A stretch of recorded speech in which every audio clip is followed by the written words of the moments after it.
Hello, my name is Ramiro Rendon, student at Amberton University, and today what I'd like to talk about is, are we able to remove religion from our workplace, whether it's federal or if it's civilian life? My case right now is talking about the Marine Corps versus the ACLU.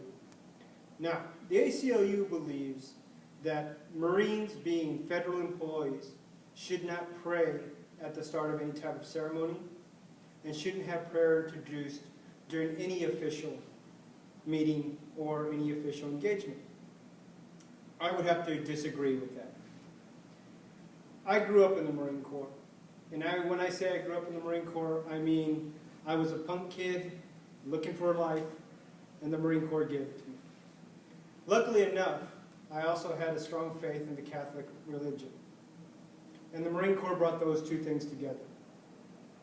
In my time when I was at Camp Pendleton, there was many times where I was alone, lost, with people I didn't know, but the one thing that would always bring us together is our religion. So every Sunday I sat next to these people, we bowed our heads, and we talked, and we learned, and we grew.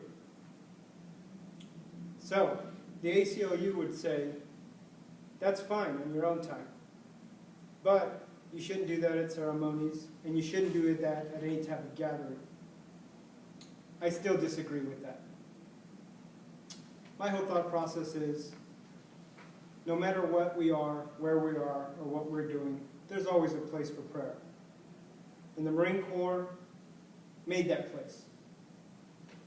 So,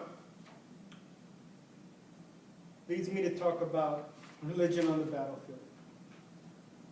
Now, no matter what people may think, and you may call this a story, but in my time in the Marine Corps, whenever I was on a battlefield, there's always that one Marine who's an atheist or agnostic or someone who doesn't believe that there's a life after, which is perfectly fine.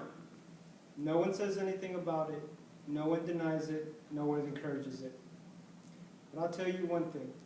When I was in Monrovia, Liberia, and we were about to engage, we all took a knee, we all prayed, and in the corner, that agnostic or that atheist would bow his head as well. Because I believe that in the battlefield, there are no atheists. We all see and want to hear his word, which made it very easy for us to be able to stand up, move forward, and move on, knowing that we were wearing his cloth and his armor. Did we believe we were doing the right thing? Absolutely. Did we follow our orders? Absolutely. Now, the ACLU would believe that because of the fact that we're federal employees and that the majority of us have a religious faith, that there should be a total separation of church and state, which basically means we need to leave the religious out. But our country is based on religion. On our money it says, "In God we trust." The Marine Corps motto is God, Corps, and Country. God is part of everything that we do in our daily lives. So I don't see how we would separate that from our men and women who go out there every single day putting their lives on the line. In my thoughts of this, I believe that the ACLU has a place, and I believe that they do have a point of view.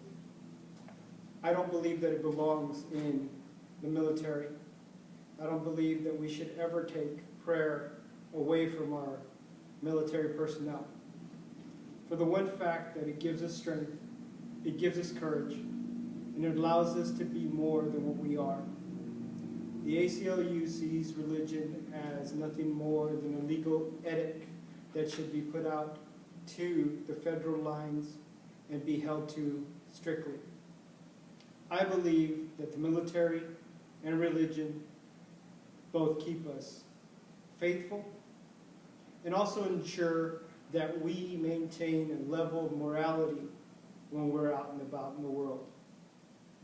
For this reason, I believe that the ACLU should mind its own business. Thank you, and good night, and God bless.